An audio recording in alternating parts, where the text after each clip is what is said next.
स्मृतापितरुणातपं करुणया हरन्ति नृणाम् अभङ्गुरतनुत्विषां वलयिताशतैर्विद्युतां कलिन्दगिरिनन्दिनी तटसुरद्रुमालम्बिनी मदीयमतिचुम्बिनी भवतु कापि कादम्बिनी।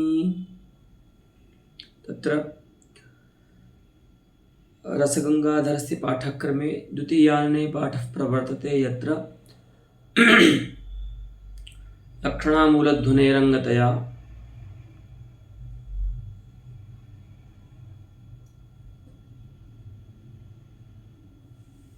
विचार्यमाणायाः लक्षणायाः स्वरूपे तस्याः रूपकालङ्कारे बीजत्वं कथमस्ति इति विचारः इदानीम् आयाति। तत्र प्राचीनाः आचार्याः रूपकालङ्कारे सारूपालक्षणां गौणीसारूपालक्षणाम् अङ्गीकुर्वन्ति। तत्रैव नव्याः आचार्य अप्पयदीक्षितादयः तत्र लक्षणां निराकुर्वन्ति। स एव विचारः इदानीं जायमानः अस्ति। तत्र नव्यानां पक्षतः इदानीं युक्तिः दर्शयति पण्डितराजः। तत्र गते पाठे आसीत्, यदि प्राचीनाः लक्षणाम् अङ्गीकुर्वन्ति चन्द्रशब्दस्य चन्द्रसदृशे अर्थे, तत्र लक्षितावच्छेदकं यत् सादृश्यमस्ति तत् सादृश्यं कथं लक्ष्यांशे भासते, अर्थात जो सादृश्य होता है लक्षितावच्छेदक, वह अपने लक्ष्यार्थ में किस संबंध से, किस रूप में रहता है, विशेष रूप में रहता है अथवा सामान्य रूप में रहता है। तो विशेष रूप में तो नहीं रह सकता, ये बता दिया था पहले पाठ में। आज का जो पाठ है वो प्रारंभ होगा नान्त्यः, यहाँ से नान्त्यः अस्तु। तो कहते हैं कि नान्त्यः अर्थात सामान्य रूपेणापि सादृश्यं यल्लक्षतावच्छेदकमस्ति स तस्य लक्ष्यांशे स्थितिर्न भवितुमर्हति। अर्थात सादृश्यत्वेन रूपेण भी सादृश्य जो है वह लक्ष्यांश में नहीं रह सकता रूपक के स्थल में। क्यों, तो बता रहे हैं, सादृश्यस्य शब्दोपात्तत्वेन उपमात्वापत्तेः। अगर आप सादृश्य को, जो कि लक्षितावच्छेदक बन रहा है आपके मत के अनुसार, उसको सामान्य रूप में आप मानेंगे लक्ष्यार्थ में उसकी स्थिति, तो उपमा में क्या होता है, सादृश्य जो होता है वह शब्दोपात्त होता है। ठीक है, चंद्र सदृशम मुखम या चंद्र एवं मुखम इत्यादि स्थल में। तो उसी प्रकार से रूपक स्थल में भी भले वो लक्षणा से उपस्थित हुआ है सदृश रूप अर्थ, लेकिन शब्दोपात्त होने के कारण उपमात्वापत्ति हो जाएगी रूपकालंकार की भी। अगर आप यहाँ पर सादृश्य को सादृश्यत्वेन रूपेण लक्ष्यांश में अर्थात मुख रूप अर्थ में उसका ज्ञान करेंगे तो। ठीक है, तो कहते हैं नान्त्यः अर्थात सामान्य रूपेणापि सादृश्यं लक्षितावच्छेदकं लक्ष्यांशे मुखे न भवितुमर्हति, यतोहि सादृश्यं यत्र शब्दोपात्तं भवति तत्र उपमालङ्कारः। अतः अत्रापि लक्षणाख्यया वृत्त्या उपस्थितत्वात् सादृश्यस्य शब्दोपात्तता भवति, तेन च अस्य रूपकस्य उपमात्वापत्तिरागच्छति इति कृत्वा सामान्यरूपेणापि सादृश्यं कुत्र लक्ष्यांशे स्वीकर्तुं न शक्यते। ठीक है, क्यों, और कहते हैं न च सादृश्यस्य वाच्यतायामेव उपमा व्यपदेशः। अच्छा, अब प्राचीनाचार्य कहेंगे कि देखो भैया, रूपक जो है वहाँ उपमात्वापत्ति इसलिए नहीं हो सकती क्योंकि उपमा के स्थल में जो सादृश्य होता है वह वाच्य होता है, और रूपक के स्थल में तो सादृश्य वाच्य नहीं होता है। कदाचित सादृश्य लक्ष्य होता है ना। मुखम चंद्रः, इस स्थल में जो सादृश्य है वो वाच्य तो नहीं है, अविधावृत्ति का विषय तो नहीं बन रहा है उपमा के समान। तो इसीलिए एक भेद तो है, रूपक में उपमात्वापत्ति इसलिए नहीं होगी क्योंकि रूपक में सादृश्य जो है वो लक्ष्य है और उपमा में तो सादृश्य जो होता है वो वाच्य होता है, अर्थात वाच्य सादृश्य होने पर ही उपमा होती है, वाच्येतर सादृश्य के स्थल में उपमा नहीं होती है। मुखम चंद्र में तो रूपक स्थल में तो सादृश्य कैसा है, लक्ष्य है, लक्ष्यार्थ है, अतः रूपकस्य उपमात्वापत्तिः न शंकनीया सादृश्यस्य लक्ष्यत्वात्। तो कहते हैं ऐसा भी नहीं बोल सकते कि केवल सादृश्य की वाच्यता में ही उपमा ऐसा व्यवहार होता है, उपमा का व्यवहार होता है। अस्तु, क्यों? क्योंकि नलिन प्रतिपक्षमाननम, ठीक है। ये यहाँ पर इस पुस्तक में पाठ थोड़ा सा अशुद्ध है, ये आननम होना चाहिए, ठीक है।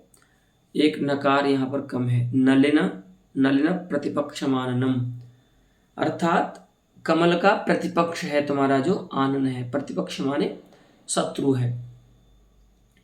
तो नलिन प्रतिपक्षमाननम इत्यादि स्थल में जो सादृश्य है वो वाच्य नहीं है, लेकिन फिर भी यहाँ पर ऐसे स्थलों में उपमा मानी जाती है, ठीक है। यहाँ पर भी जो सादृश्य है वो लक्ष्य ही है, ठीक है। प्रतिपक्ष शब्द का वाच्य नहीं है सादृश्य, ठीक है, फिर भी यहाँ पर उपमा अलंकार माना जाता है, ठीक है। ऐसे ही रूपक स्थल में भी यदि सादृश्य लक्ष्य होगा तो वहाँ पर उस अलंकार की उपमात्वापत्ति होगी ही। वही कहते हैं कि नलिन प्रतिपक्षमाननम इत्यादौ तदभावापत्तेः उपमाभावापत्तेः, कि अगर आप ऐसा नियम बना देंगे कि सादृश्य की वाच्यता में ही उपमा व्यवहार होगा, तब तो नलिन प्रतिपक्षमाननम इत्यादि उपमालंकार के जो स्थल हैं उनमें उपमालंकार के अभाव की आपत्ति आएगी, अर्थात वहाँ पर भी उपमालंकार नहीं हो सकेगा क्योंकि वहाँ पर भी सादृश्य वाच्य नहीं है। अस्तु, इसीलिए ऐसा नहीं कहना चाहिए कि प्राचीनों को कि यहाँ पर जो लक्ष्यतावच्छेदक सादृश्य है रूपक के स्थल में वह लक्ष्यांश में सामान्य रूप से रहेगा, क्योंकि अगर आप सामान्य रूप से मानेंगे तो रूपक की उपमात्वापत्ति होगी, ठीक है। और दूसरा भी एक और युक्ति देते हैं समाधान में, देखिए। किंच विद्वन्मानसहंस इत्यादौ श्लिष्ट परंपरित रूपके श्लेष निष्पत्तौ श्लेष भित्तिकाभेदाध्यवसानेन मानसवासित्व रूपे भूपहंसयोः सादृश्ये सिद्धे सदृशलक्षणामूलस्य भूपे हंस रूपकस्य सिद्धिः। हाँ देखिए, एक ये पद्य है, विद्वन्मानस हंस कमला संकोच दीप्तद्युते दुर्गा मार्गण नील लोहित समित स्वीकार वैश्वानर सत्य प्रीति विधान तक्ष विजय प्राग भाव भीम प्रभो साम्राज्यम वरवीर वत्सर शतम वैरंच मुच्चैः क्रियाः। हे दक्ष विजय प्राग भाव भीम प्रभो राजन, त्वम उच्चैः साम्राज्यम क्रियाः, ऐसा कोई किसी राजा को आशीर्वाद दे रहे हैं। तो यहाँ पर देखिए क्या है, श्लिष्ट परंपरित रूपक है। श्लिष्ट परंपरित रूपक का अभिप्राय है ऐसा रूपक जहाँ पर अनेक आरोप रहते हैं और दो आरोप के मध्य में जहाँ पर कार्य कारण भाव होता है, यत्र कस्यचिद आरोपः परारोपण कारणम तत्परंपरितम श्लिष्टम इत्यादि लक्षणमस्ति श्लिष्ट परंपरित रूपकस्य। तो जहाँ पर एक आरोप किसी दूसरे आरोप का कारण बनता है, ऐसे रूपक को हम परंपरित रूपक कहते हैं, ठीक है। और उसमें भी वह दो प्रकार का होता है परंपरित रूपक। एक श्लिष्ट शब्दों की महिमा से आरोप होते हैं और दूसरा अश्लिष्ट शब्दों की महिमा से सामान्य आरोप होते हैं।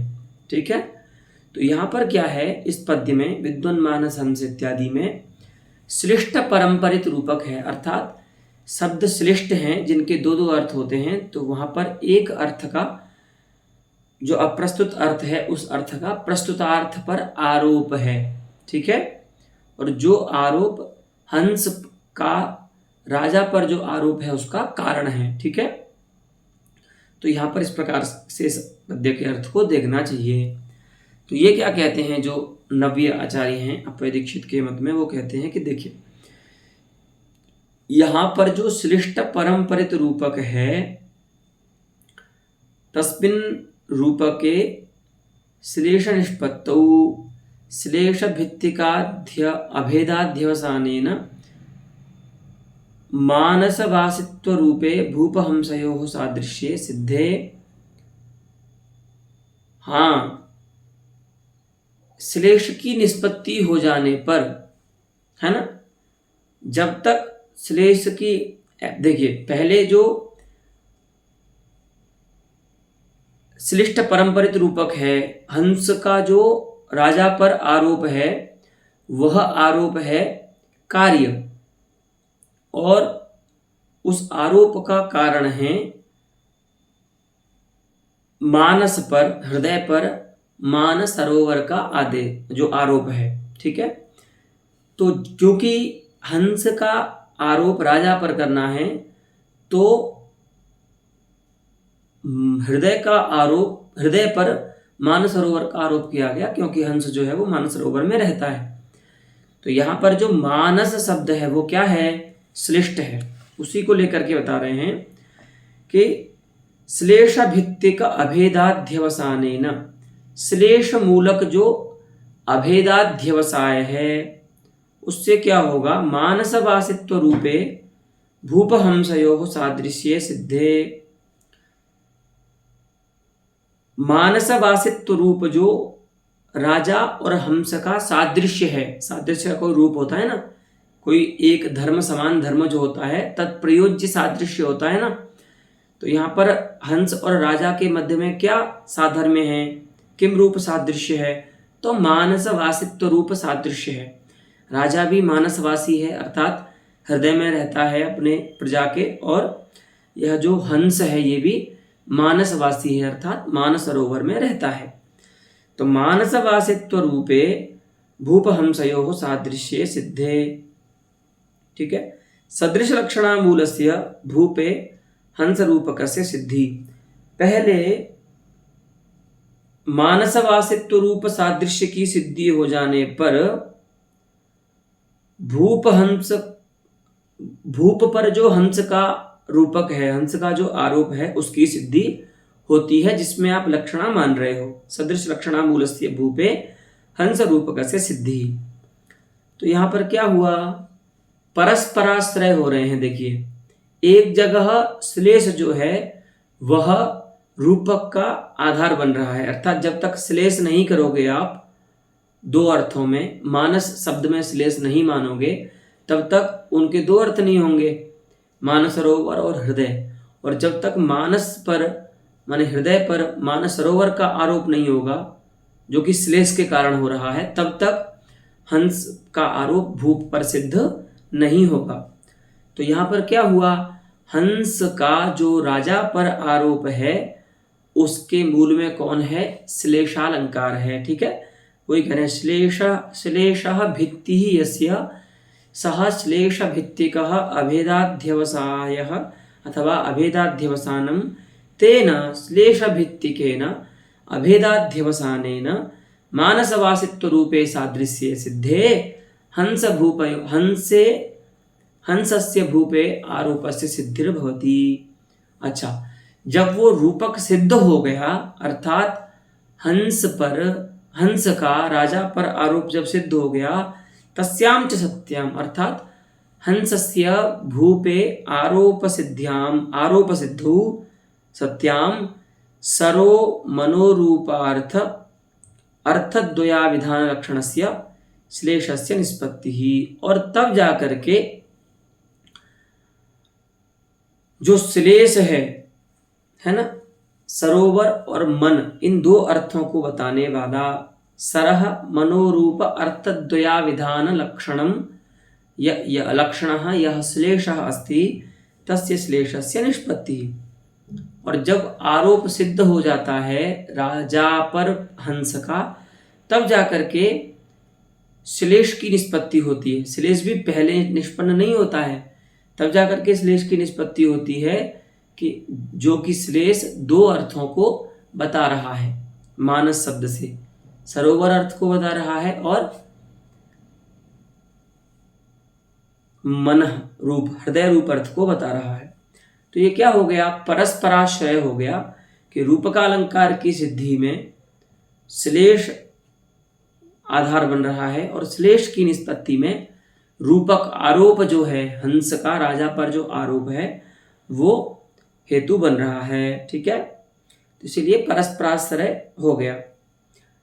नहीं रूपकस्य अस्फूर्तौ सरोरूपे अर्थे मानस शब्दस्य तात्पर्यं वेदयितुं किंचित प्रमाणम अवतरति। अच्छा, आप कोई कहे कि नहीं श्लेषालंकार तो रूपक की सिद्धि से पहले ही हो गया है, तभी तो जाकर के दो अर्थ उपस्थित हुए, तो उसके लिए कहते हैं कि वहां पर ऐसा कोई प्रमाण नहीं है।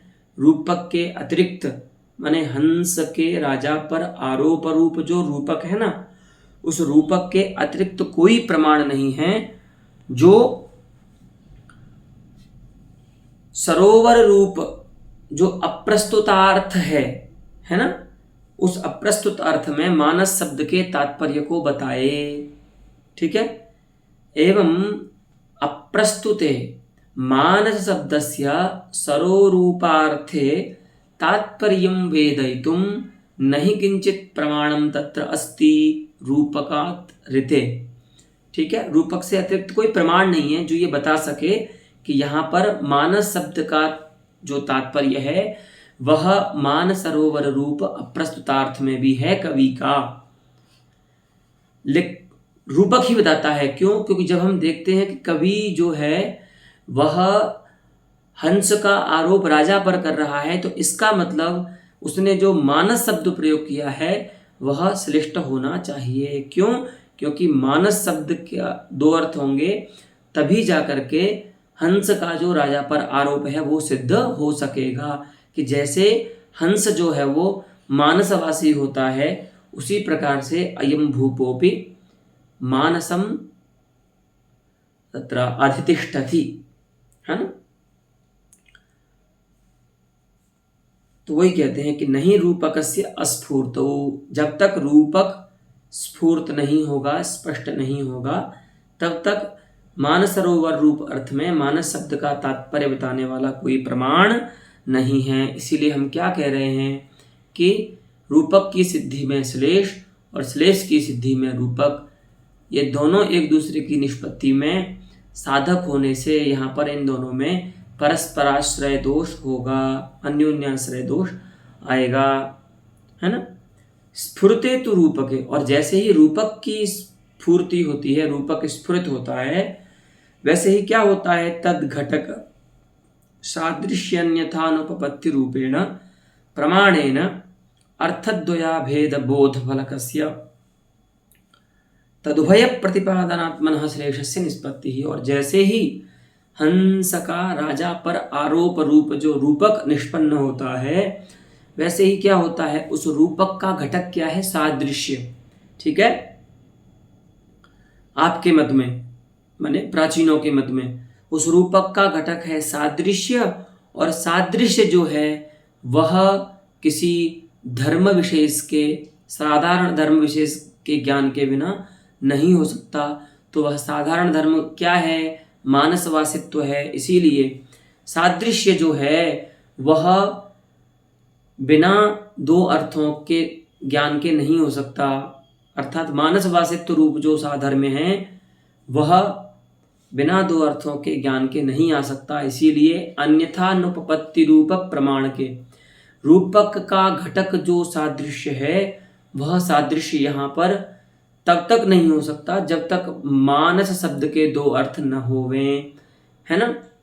जैसे अर्थापत्ति प्रमाण जो होता है ना, अन्यथानुपत्ति जिसको बोलते हैं मीमांसक, उसमें यही होता है कि जो अर्थ जिस अर्थ विशेष के बिना अनुपपन्न होता है उस अर्थ को देख करके उस दूसरे अर्थ की यहाँ पर हम प्रतीति कर लेते हैं। जैसे पीनो देवदत्तो दिवाना भुंक्ते इत्यादि स्थल में भोजन के बिना अथवा रात्रि भोजन के बिना जो पीनता है वो अनुपपन्न है, इसीलिए पीनता जो है वो रात्रि भोजन रूप अर्थ का ज्ञान करा देती है।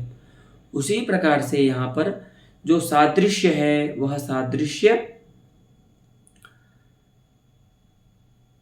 अर्थद्वय ज्ञान के बिना अनुपपन्न है, इसीलिए रूपक के घटक उस सादृश्य के ज्ञान से अर्थद्वय का अभेद बोध है फल जिसका, ऐसा श्लेष की निष्पत्ति हो जाती है। किस प्रमाण से मान रहे हैं? तो ये अर्थापत्ति प्रमाण से मान रहे हैं, ठीक है। तद्वय प्रतिपादनात्मनः श्लेषस्य निष्पत्ति जायते। अस्तु।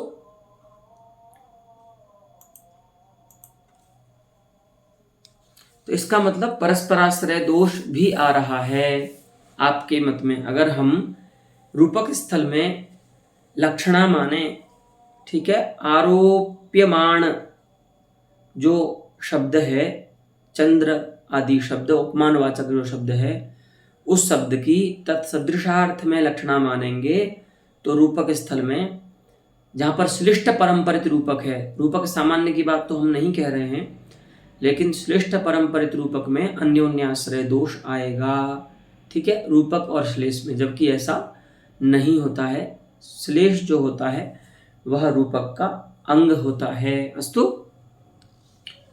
अतः अब ये यहाँ पर क्या देते हैं? सिद्धांत देते हैं नव्याचार्यों का।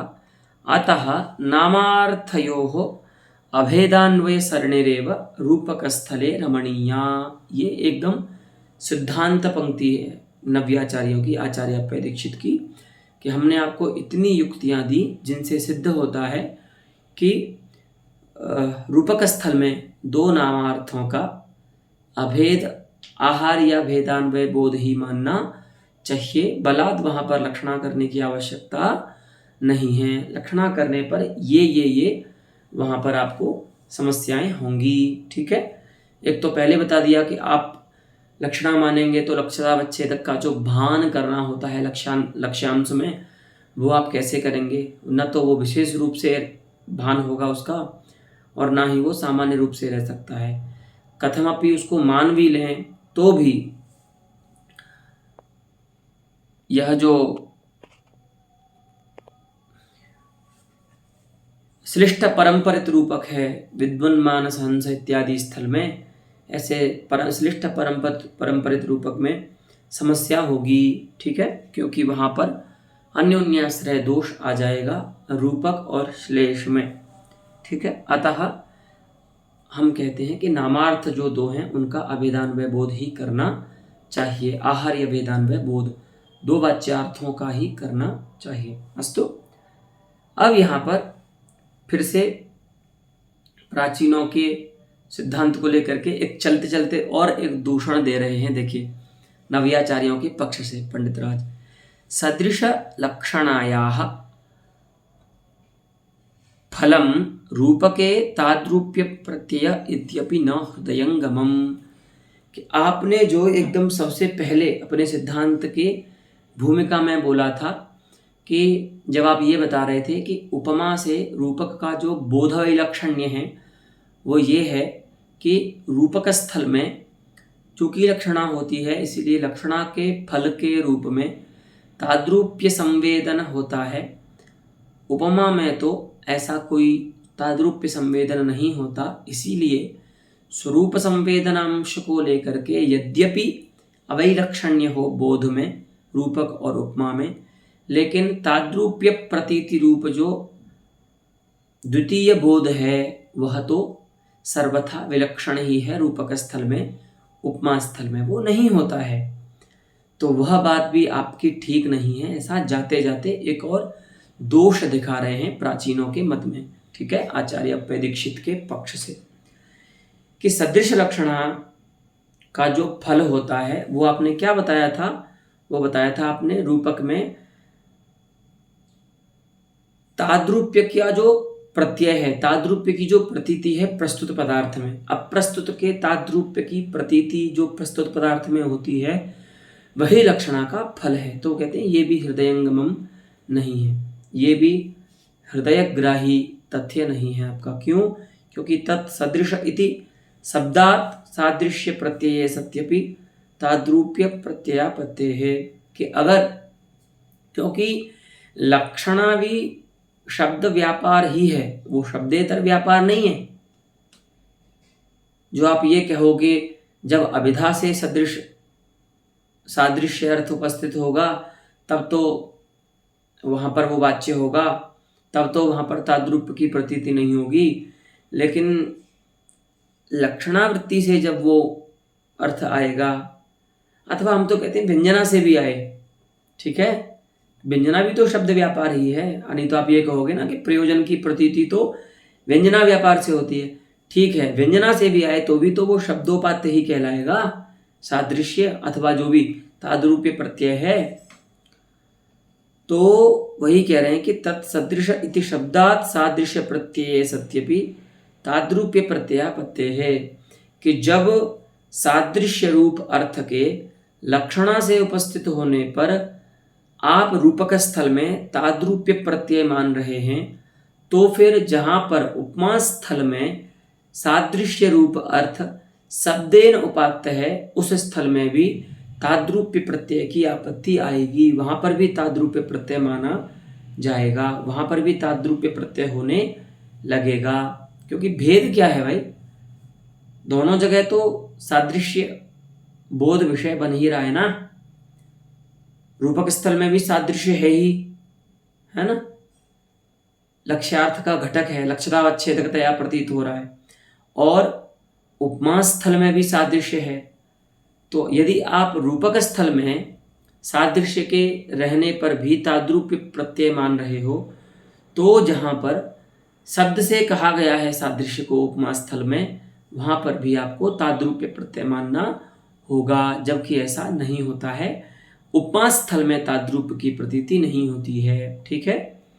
तो इसीलिए आप ये भी नहीं कह सकते कि रूपक स्थल में तो लक्षणा मानने का फल ये है कि वहाँ पर ताद्रूप्य प्रत्यय हमको होता है, ठीक है।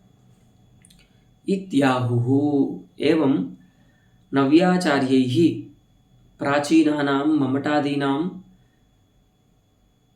रूपकालंकारे लक्षणा स्वीकारः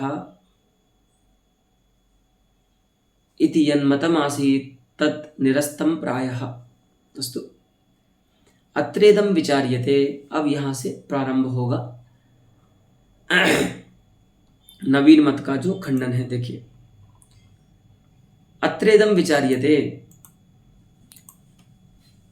यत्तावदुच्यते नामार्थयोः अभेदान्वयबोधेनैव उपपत्तौ रूपके नास्ति लक्षणा इति तत्र चमत्कारी साधारण अनुपस्थिति दशायाम् उपमालंकारस्य इव रूपकालंकारस्यापि नास्ति निष्पत्तिः चमत्कारो वा सकलः इति सकल हृदय सिद्धम। देखो भैया, आप क्या मानते हो? बोले हम मानते हैं सीधा दो वाच्यार्थ जो नामार्थ हैं उनका अभेदान्वय बोध। चलिए ठीक है, मान लिया कि आप जो अप्पय दीक्षित आदि हैं नव्याचार्य, वो लक्षणा रूपक अलंकार में लक्षणा न मान करके मुख शब्द से उपस्थित मुखार्थ और चंद्र शब्द से अर्थित उपस्थित चंद्रार्थ में सीधा आहार्य वेदान्वय बोध मान लेते हैं। ठीक है, लेकिन आप ये समझिए कि अलंकार व्यवहार जो होता है वह चमत्कार प्रयोज्य होता है ना। कोई भी अलंकार जो होता है काव्य शास्त्र में वो मनमानी से नहीं होता है। अलंकार आप किसी को तब कह सकते हैं जब वह सहृदय हृदय में चमत्कार को उत्पन्न करे, है ना। अगर कोई भी उपमान उपरास आदि उत्प्रेक्ष आदि चमत्कार नहीं कर रहे हैं तो वो अलंकार पदवाच्यता को प्राप्त नहीं होते हैं। वही कह रहे हैं कि यत्तावदुच्यते नामार्थयोः अभेदान्वयबोधेनैव उपपत्तौ रूपके नास्ति लक्षणा, कि अगर हम दो नामार्थों का अभेदान्वय बोध मान लेते हैं तो उसके उपपन्न हो जाने पर रूपक में लक्षणा का कोई अवकाश नहीं है, लक्षणा की कोई आवश्यकता नहीं है। तो हम वहाँ पर ये पूछते हैं कि तत्र, वहाँ पर अब सादृश्य तो नहीं रहेगा, क्योंकि हमारे मत में तो, प्राचीनों के मत में तो तत्सदृशार्थ में हमने लक्षणा की थी, तब जाकर के वहाँ पर सादृश्य का लाभ हो रहा था। ठीक है, अब आप तो सीधा आहार्य वेदान्वय बोध कर रहे हो दो नामार्थों का, तो सादृश्य नहीं रहेगा आपके मत में।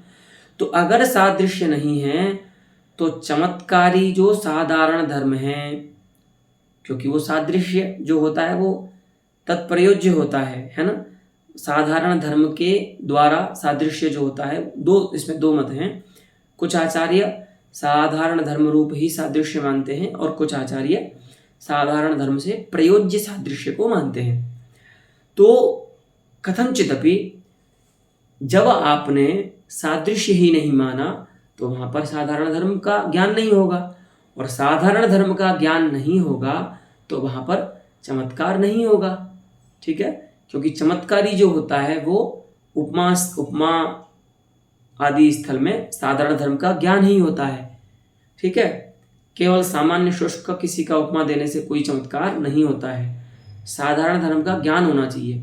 तो जितने भी सादृश्य मूलक अलंकार हैं या अभेद मूलक अलंकार हैं, उनमें सादृश्य का जो ज्ञान होता है, अर्थात साधारण धर्म का जो ज्ञान होता है, वही चमत्कारी होता है, और उसके द्वारा ही तत्त रूपक आदि में अलंकार पदवाच्यता आती है। ठीक है, तो अब ये कह रहे हैं प्राचीनों के पक्ष से नवीन आचार्यों को कि जो चमत्कारी होता है साधारण धर्म, उस साधारण धर्म की अनुपस्थिति दशा में उपमालंकारस्य एव, जैसे उपमालंकार में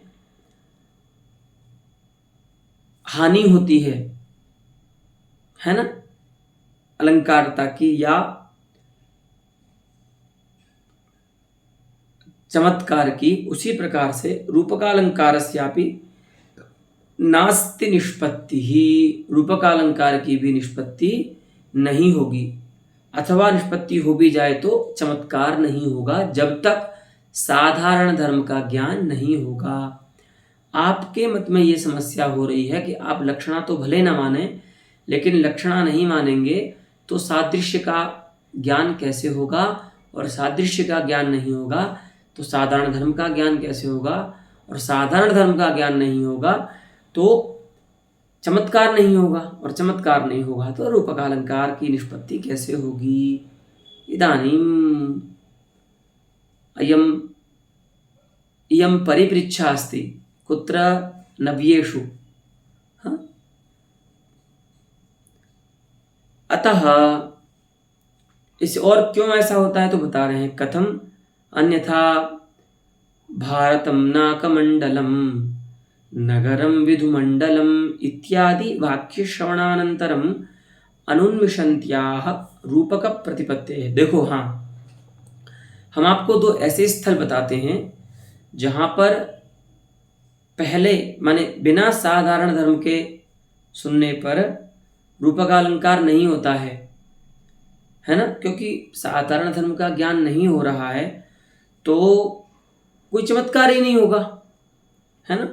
जैसे देखो, न्यायशास्त्र में उपमान प्रमाण जो होता है ना, वहाँ पर एक वाक्य आता है, उपमिति रूप जो वाक्य है, वाक्य प्रयोग है, गौरिव गवयः। तो अब देखा जाए तो सादृश्य तो उपमा तो यहाँ पर भी है ना, लेकिन कोई ऐसा साधारण धर्म नहीं है आकृति से अतिरिक्त जो चमत्कार कराए, इसीलिए गौरिव गवयः में उपमा अलंकार कोई नहीं कहता है लौकिक वाक्य में। हाँ, चंद्र मुखम में उपमा कहते हैं लोग, वाक्य तो दोनों एक जैसे हैं, वहाँ पर भी इव है, यहाँ पर भी इव है, क्योंकि यहाँ पर आह्लादकत्व रूप साधारण धर्म का ज्ञान होता है जो सहृदय के हृदय में चमत्कार को उत्पन्न करता है, जिससे इस वाक्य में उपमा अलंकार सिद्ध होता है, और गौरिव गवयः में ऐसा नहीं होता है। तो वही बता रहे हैं कि देखिए, भारतम नाकमंडलम, भारत जो है वो नाकमंडल है, अर्थात स्वर्ग मंडल है। नाको नाम स्वर्ग। और नगरम विधुमंडलम, नगर जो है वो क्या है, चंद्रमंडल है। अब यहां पर जो रूपक है वो सिद्ध नहीं हो रहा है। क्यों? क्योंकि अभेदान्वय बोध तो आप कर लीजिए, लेकिन रूपक की सिद्धि तब तक नहीं होगी जब तक यहां पर कोई साधारण धर्म का ज्ञान नहीं होगा। हाँ, ये बात अवश्य है, ये आगे स्वयं बताने वाले हैं कि कहीं पर अप्रसिद्ध जो धर्म होते हैं उनको कहना चाहिए, और प्रसिद्ध जो धर्म होते हैं वो बिना कहे भी ज्ञात हो जाते हैं रूपक के स्थल में। जैसे मुखम चंद्र हमें क्या है, जो भी सुंदरत्व है या गौरत्व है या आह्लादकत्व है वो प्रसिद्ध धर्म है, इसीलिए वहां पर वो अवश्य निर्वचनीयता को नहीं, निर्वचनीयता की अपेक्षा नहीं करता है, और जहां पर वो अप्रसिद्ध होता है वहां पर तो उसको शब्द से कहना पड़ता है। जैसे यहां पर देखिए 2 स्थल हैं, लेकिन यहां पर आपने पहले साधारण धर्म को नहीं कहा है, तो रूपक की प्रतिपत्ति, रूपक का ज्ञान नहीं हो रहा है ना। भारतम नाकमंडलम, भारत जो है वो स्वर्ग का मंडल है और नगर जो है वो चंद्रमंडल है। तो यहाँ पर रूपकालंकार की सिद्धि नहीं हो रही है। वही कह रहे हैं कि इत्यादि वाक्य श्रवणानंतरम अनुन्मिषन्त्याः अर्थात अनुद्भवन्त्याः, हाँ, न उद्भवन्त्याः, कस्याः रूपक प्रतिपत्तेः।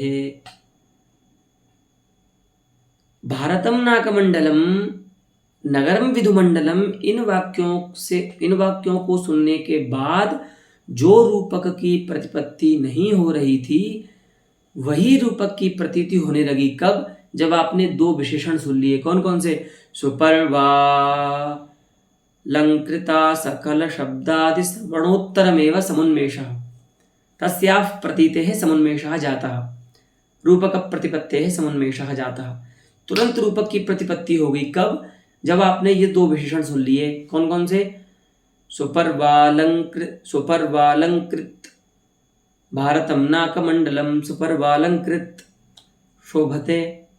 तो सुपर्वालंकृतम नाम सुपर्वभिः अलंकृतम भारतम यथा नाकमंडलम, अच्छे अच्छे पर्वों से, जैसे भारत माने महाभारत है ना, आदि भीष्म वन विराट उद्योग आदि जो पर्व है ना महाभारत के, उन पर्वों से जैसे महाभारत स्वर्ग के समान है, ऐसे ही इदम भारतम अर्थात भारतवर्ष जो देश है वो भी क्या है, पर्व माने अच्छे अच्छे उत्सवों से, सुपर्वों के द्वारा अलंकृत होता हुआ स्वर्ग का मंडल है। ठीक है, स्वर्ग है।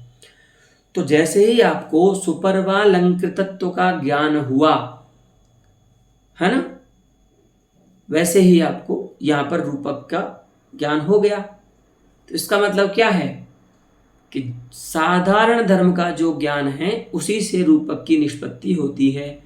साधारण धर्म के ज्ञान के बिना रूपक निष्पन्न नहीं होता है। उसी प्रकार से सकल कलम नगरम विधुमंडलम, सकल कलम विधुमंडलम नगरम। अब यहां पर देखिए चंद्रमंडल में भी सकल कलत्व रहता है ना। सकलाः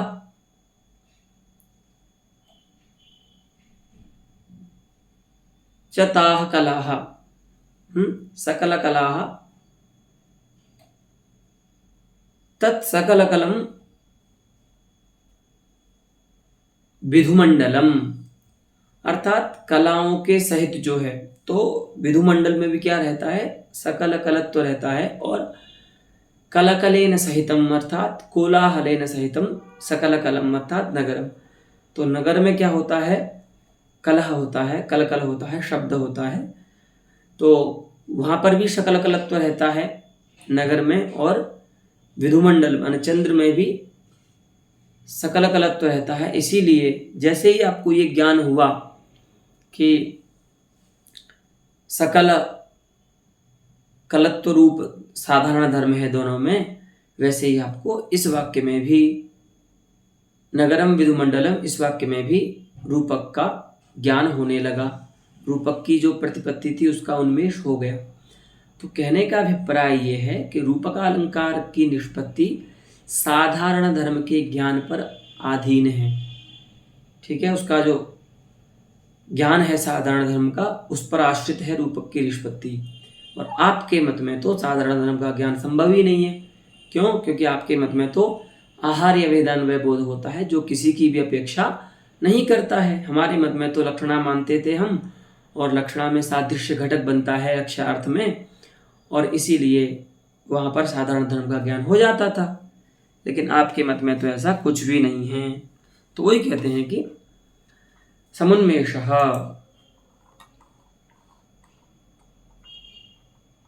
सर्वेषाम, अर्थात सर्वेषाम सहृदयानाम, सभी जो सहृदय हैं उनको रूपक का ज्ञान तुरंत होने लगता है जैसे ही वो उन वाक्यों के दो विशेषण पदों को भी सुनते हैं। ठीक है, इससे क्या सिद्ध हुआ? इत्थमेव च मुखम चंद्र इत्यादि प्रसिद्धोदाहरणेपि इयंस्तु विशेषः।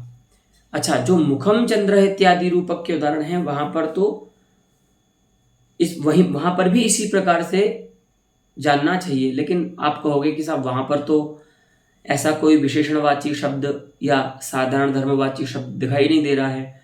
तो कहते हैं इयांस्तु विशेषः, इतनी विशेष बात है इन दोनों रूपक के स्थलों में, अर्थात सुपर्वालंकृत भारतम नाकमंडलम और मुखम चंद्र, ये जो दो रूपक के स्थल हैं उनमें ये विशेष है कि यदेकत्र साधारण धर्मः प्रसिद्धतया नियमतः स्वबोधक श्रुतिं नापेक्षते, क्वचित् साधारण धर्मः तावत् प्रसिद्धः अस्ति येन प्रसिद्धतया सः धर्मः नियमतः स्ववाचकस्य शब्दस्य श्रवणम, श्रुतिर्नाम श्रवणम नापेक्षते। कहीं कहीं पर वो इतना, अब जैसे मुखम चंद्र है, मुखम चंद्र में जो उभय निष्ठ साधारण धर्म है आह्लादकत्वादि, वो इतना प्रसिद्ध है कि वह अपनी प्रसिद्धि के कारण स्ववाचक आह्लादकादि शब्द के प्रयोग की अपेक्षा, श्रवण की अपेक्षा नहीं करता है, उसके बिना ही उसका ज्ञान होने लगता है। और कहीं पर जहाँ वो प्रसिद्ध नहीं है वहाँ पर तो वो उस प्रकार की अपेक्षा करता है। वही कहते हैं इतरत्र तु, अर्थात यत्र सह साधारणो धर्मः तावन् प्रसिद्धः नास्ति तत्र तु अप्रसिद्धतया तथा नाम स्ववाचक श्रुतिम अवश्यम अपेक्षते, अपने वाचक शब्द की श्रुति की अवश्य अपेक्षा करता है। दोस्तों, लेकिन इससे हुआ क्या? एवं स्थिते साधारण धर्मवत्व रूपम सादृश्यम यदि रूपक मध्यम न प्रविशेत, अगर इस प्रकार से साधारण धर्म वत्व रूप, अर्थात साधारण धर्म रूप जो सादृश्य है वह रूपक के मध्य में नहीं आएगा, जो कि आपके मत में नहीं आ रहा है, हमारे मत में तो आ रहा था। अर्थात प्राचीनानां मते तो सादृश्यम रूपकस्य गर्भे निहितं भवति, नव्यानां मते तो सादृश्यम रूपकस्य गर्भे निहितं न भवति इति कृत्वा या रूपक मध्ये न प्रविशेत तदा कथमिव धर्म विशेषानुपस्थित दशायां रूपकम न पर्यवस्येत, तब वहाँ पर रूपक में कैसे परिवसित होगा, रूपक कैसे परिवसित होगा, है ना।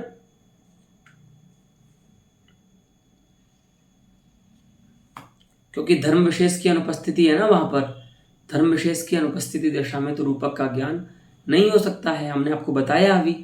ठीक है, चमत्कारम वा न जनयेत, एक तो रूपक में परिवसित भी नहीं होगा वह स्थल, और चमत्कार को भी उत्पन्न नहीं करेगा। ठीक है,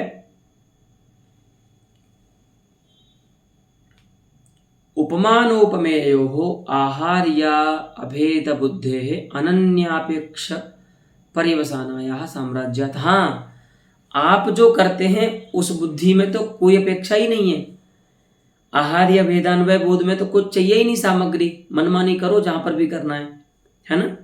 वही कह रहे हैं उपमानोपमेयोः आहार्य अभेद बुद्धेः, उपमान और उपमेय की जो आहार्य अभेद बुद्धि होती है वो अनन्यापेक्ष पर्यवसाना होती है, उसको किसी की भी अपेक्षा नहीं होती, ना वो किसी दूसरे में पर्यवसित होती है। ठीक है, इसीलिए वहाँ वो हो जाए लेकिन रूपक अलंकार तो पर्यवसित नहीं होगा वहाँ पर, क्योंकि वो तो रूपक अलंकार तो वहाँ पर सादृश्य धर्म माने साधारण धर्म के ज्ञान की अपेक्षा करता है। अस्तु न च आहार्य पदार्थद्वय भेदबुद्धौ च तच्चमत्कारेव साधारण धर्म विशेष ज्ञानं प्रयोजकम् इति शक्यं वक्तुम्। अस्तु अयं विषयः प्रायः पाठान्तरे अस्माभिः स्वीकरिष्यते।